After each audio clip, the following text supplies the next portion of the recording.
Good morning students, मैं Bhim Singh Yadav RCI education hub की online class में आपका स्वागत करता हूं। अपन पढ़ रहे हैं द्विघात समीकरण और द्विघात समीकरण में अपन ने एक विधि पढ़ ली है गुणनखंड विधि। और गुणनखंड विधि में अपन ने पढ़ा था कि मध्य पद के टुकड़े करते हैं और ऐसे टुकड़े करते हैं कि गुणा करने पर प्रथम पद और अंतिम पद का गुणा आना चाहिए, जोड़ने घटाने पर मध्य पद आना चाहिए, ये अपन ने पढ़ा था। अब पढ़ेंगे नेक्स्ट क्वेश्चन में, क्वेश्चन नंबर 2 है अपना। उस क्वेश्चन में क्या कह रहा है कि उदाहरण 2 में दी गई समस्याओं को हल कीजिए। यानी अपने को समस्या दी हुई है, उन समस्याओं को समीकरण में बदलना है और समीकरण में बदलने के बाद में उसको हल करना है। ठीक है, क्वेश्चन क्या है अपना, जॉन और जीवंती दोनों के पास कुल मिलाकर 45 कंचे हैं। यानी 2 बच्चे हैं, उनके पास में कुल कंचे कितने हैं? 45 हैं। फिर कह रहा है उसके बाद में दोनों 5-5 कंचे खो देते हैं। कितने कंचे खो देते हैं? 5-5 कंचे। फिर कह रहा है तो उन खोने के बाद में उनका जो गुणनफल है वो अपने को प्राप्त हो रहा है 124। तो कह रहा है शुरू में उनके पास कितने कितने कंचे थे। तो जॉन और जीवंती के पास में टोटल कंचे कितने थे? 45। तो अपन ये लिखेंगे, जॉन तथा जीवंती के पास कुल कंचे, उनके पास कुल कितने कंचे थे? 45 थे। ठीक है, दोनों के पास मिला करके कितने थे? 45 थे। अपन एक को मान लेते हैं, किसी को भी माना जॉन के पास कंचे कितने मान लिया अपन ने? X। तब जीवंती के पास कंचे कितने बचेंगे भाई? 45 माइनस X। यानी दोनों के पास 45 है, एक के पास X है तो दूसरे के पास कितने बचेंगे? उसमें से कम हो जाएंगे। ऐसे मान लेते हैं 2 बच्चे, दोनों के पास में 45 कंचे हैं। ठीक है, एक के पास अपन 10 मान लेते हैं उसके पास में कितने हैं? 10। तो दूसरे के पास में कितने बचे? 45 माइनस 10। यानी उसमें से घटाएंगे तो इसके पास अपन ने X माना था तो उसमें से घट गया 45 माइनस X। ये दोनों के पास में क्या हो गए? कंचे हो गए। ये शुरुआती कंचे हैं, यानी उनके पास में शुरू में जो कंचे हैं जो हैं। अब उसके बाद में कह रहा है 5 कंचे खो देते हैं दोनों कितने कितने खो देते हैं? 5-5 कंचे खो देते हैं। तो 5-5 कंचे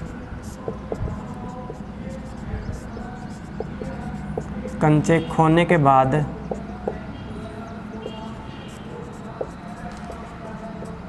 शेष, तो जॉन के पास क्या बचेंगे? जॉन के पास शेष कंचे, तो जॉन के पास कितने बचेंगे? पहले कितने थे? X। तो 5 खो देगा, कितना बचेगा? X माइनस 5, यानी 5 कम हो जाएंगे। तो जीवंती के पास कंचे, उसके पास कितने थे? 45 माइनस X थे तो 5 कम हो जाएंगे। तो 45 में से 5 जाएंगे, कितने बच गए? 40 माइनस X। ये दोनों के पास में कंचे हो गए। अब प्रश्न में क्या कहा अपने को? खोने के बाद में उनका गुणनफल कितना बचता है? 124 बचता है। यानी प्रश्नानुसार खोने के बाद में जॉन के पास कंचे कितने थे? X minus 5। जीवंती के पास कितने थे? 40 माइनस X। दोनों का गुणनफल हो गया, कितना दे रखा है गुणनफल? 124। यानी दोनों का गुणनफल कितना है? 124 है। यहाँ से अपने को सरल कर करके एक द्विघात समीकरण बनानी है और इसको हल करना है। तो X को 40 से गुणा करेंगे, कितना हो गया? 40X। X को माइनस X से गुणा करेंगे तो माइनस के X स्क्वायर। माइनस 5 को 40 से गुणा करेंगे, 40 पंच 200, तो माइनस के 200। माइनस 5 को माइनस X से गुणा करेंगे तो माइनस क्या हो गया? प्लस। और 5 को X से गुणा करेंगे तो 5X बराबर 124। ये अपने को पास में गुणा करने पर प्राप्त हुआ है। इसको हल करेंगे तो हल करने के लिए माइनस X स्क्वायर है, X स्क्वायर को पहले लिख लिया। उसके बाद में 40X और प्लस के 5X, 40 और 5 कितने हो गए? 45X। उसके बाद में क्या बच रहा है? माइनस के 200 और 124 को इधर ले आएंगे, भी किसका हो गया? माइनस का। बराबर क्या बच गया? 0 बच गया। तो यहाँ से अपने को द्विघात समीकरण प्राप्त हो सकती है। और द्विघात समीकरण क्या हो जाएगी? Minus X square plus 45X और माइनस के 200 है और माइनस के 124, 200 124 कितने हो गए? 324। तो माइनस के 324 बराबर क्या बच गया? 0 बच गया। अब इस द्विघात समीकरण में अपने पास में माइनस आ रहा है, X स्क्वायर किसका आ रहा है? माइनस का। तो माइनस कॉमन ले लेते हैं तो सबके चिन्ह चेंज हो जाएंगे। तो कॉमन क्या ले लिया अपन ने? माइनस। तो क्या बचेगा? X स्क्वायर माइनस के 45X और प्लस के 324 बराबर 0। ये एक द्विघात समीकरण आ गई। इस द्विघात समीकरण को अपने को हल करना है और हल किससे करना है? गुणनखंड विधि से हल करना है। तो मैं इसको साफ कर रहा हूँ।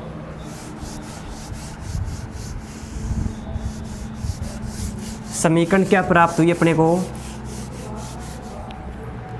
समीकरण प्राप्त हो गई एक्स स्क्वायर माइनस के 45x प्लस 324 बराबर 0। क्या करेंगे, इसके गुणनखंड करेंगे, यह गुणनखंड विधि से, गुणनखंड विधि से। तो गुणनखंड विधि से कैसे हल करेंगे, वही मध्य पद है, इस मध्य पद के टुकड़े करेंगे, ऐसे टुकड़े करेंगे कि गुणा करने पर प्रथम पद और अंतिम पद का गुणा हो, जोड़ने और घटाने पर मध्य पद आए। तो 45x के टुकड़े क्या हो जाएंगे, एक्स स्क्वायर माइनस के 9x और माइनस के 36x, कितने हो जाएंगे, माइनस के 45।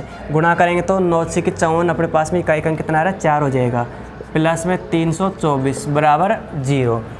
इन दोनों में से कॉमन क्या आ रहा है, x, क्या बचेगा, x माइनस 9। इन दोनों में से कॉमन क्या आ रहा है, दोनों में से 36 कॉमन आ रहा है, और 36 किसका आ जाएगा, माइनस का। तो यहाँ पे क्या बच गया, x माइनस कॉमन लिया तो प्लस की जगह क्या आ जाएगा, माइनस 36 नाम 324 बराबर 0। दो गुणनखंड हो गए, x माइनस 36 और x माइनस 9 बराबर 0। तो x माइनस 36 बराबर 0, तो x का मान कितना आ गया, 36, और x माइनस 9 बराबर 0, तो x का मान कितना आ गया, 9। तो यहाँ पे अपने पास में दो मान प्राप्त हो रहे हैं, कितने मान प्राप्त हो रहे हैं, दो मान, क्योंकि द्विघात समीकरण है, दो ही मान प्राप्त होंगे। तो दो मान तो प्राप्त हो गए, लेकिन दोनों धनात्मक प्राप्त हो रहे हैं। दोनों कैसे प्राप्त हो रहे हैं, धनात्मक, और धनात्मक मान है तो इसका मतलब दोनों मान हो सकते हैं, अपने दोनों मान हो सकते हैं। देखो क्या होगा अब इसमें, अपने पास में x का मान 36 है और x का मान 9 है। दो स्थिति होंगी, x किसको माना है अपन ने, जोन के पास शुरुआती कंचे।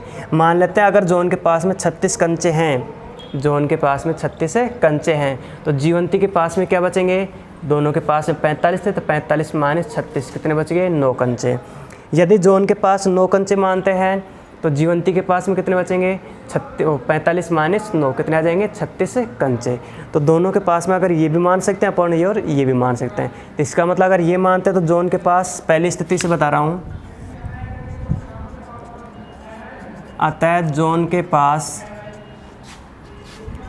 36 कंचे हैं, तो जीवंती के पास 45 माइनस 36 बराबर 9 कंचे होंगे। केस फर्स्ट है ये पहली स्थिति में। अब दूसरी स्थिति में यदि जोन के पास अपन 9 मानते हैं, कितने मानते हैं, 9, 36 की जगह 9 मानते हैं, तो जीवंती के पास कितने हो जाएंगे, 45 माइनस 9 बराबर कितने हो जाएंगे, 36 हो जाएंगे। समझ में आ गया होगा। नेक्स्ट अपने को समस्या दी हुई है, उस समस्या का भी हल करना है।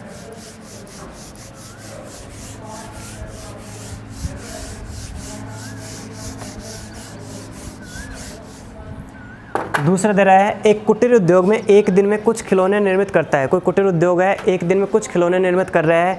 फिर कह रहा है प्रत्येक खिलौने का मूल्य 55 में से एक दिन में निर्माण किए गए खिलौनों की संख्या को घटाने से प्राप्त होता है। देखो क्या कह रहा है, एक कुटीर उद्योग है जिसमें कुछ खिलौने निर्मित करता है वो एक दिन में, ठीक है। तो कुछ खिलौने मतलब कुछ भी हो सकता है, अपन क्या मानेंगे, x। फिर क्या कह रहा है, प्रत्येक खिलौने का मूल्य, जो एक खिलौना है उस खिलौनों का मूल्य क्या दिया हुआ है कि 55 में से एक दिन में निर्माण किए गए खिलौनों की संख्या को घटाने पर, यानी 55 में से जो खिलौने अपन ने निर्माण किए हैं उसको घटाने से उसका लागत प्राप्त होती है, ठीक है, प्रत्येक की। फिर कह रहा है किसी एक दिन कुल निर्माण लागत 750 रुपये, यानी एक दिन में कुल निर्माण लागत कितनी है, 750 रुपये। देखो कैसे हल करेंगे। मान लेते हैं एक दिन में निर्मित खिलौनों की संख्या, माना एक दिन में निर्मित खिलौनों की संख्या क्या मान लिया अपन ने, x। खिलौनों की संख्या क्या मान ली, x। तो प्रत्येक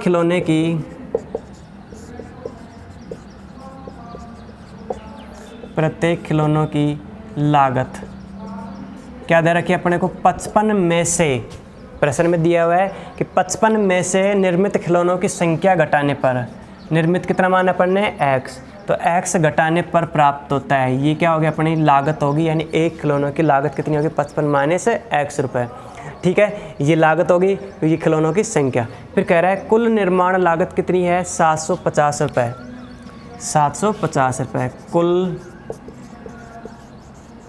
निर्माण लागत बराबर 750 रुपये।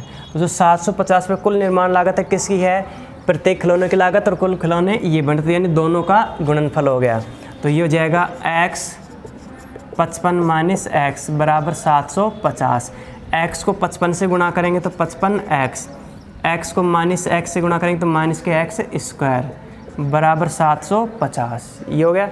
अब देखेंगे इसमें द्विघात समीकरण बन रही है, तो minus x square plus 55x और माइनस के 750 बराबर 0। माइनस एक्स स्क्वायर ऐसे कैसे लिखा है, 55x ये हो गया, 750 को इधर लेंगे किसका हो जाएगा, ये माइनस का हो जाएगा। ठीक है, माइनस आ रहा है तो माइनस को कॉमन ले लेंगे, तो क्या बच गया अपने पास में, एक्स स्क्वायर माइनस के 55x और माइनस कॉमन लिया किसका हो जाएगा, प्लस का 750 बराबर 0। द्विघात समीकरण आ चुकी है। इस द्विघात समीकरण को अब हल करना है, तो हल कैसे करेंगे इसको, कौन सी विधि अपने पास में, गुणनखंड विधि। तो गुणनखंड विधि से,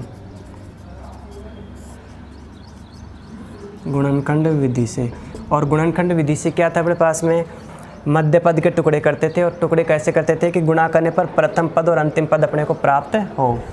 तो एक्स स्क्वायर माइनस 750 आना चाहिए गुणा करने पर, और जोड़ने घटाने पर कितना आना चाहिए, 55। तो 25 3 75 और 25 और 30 कितने हो जाते हैं, 55 हो जाएगा। तो एक्स स्क्वायर माइनस के तो 30x और माइनस के 25x प्लस के 750 बराबर 0। देखो माइनस के 30x और माइनस के 25x कितने हो गए, माइनस के 55x हो जाएंगे।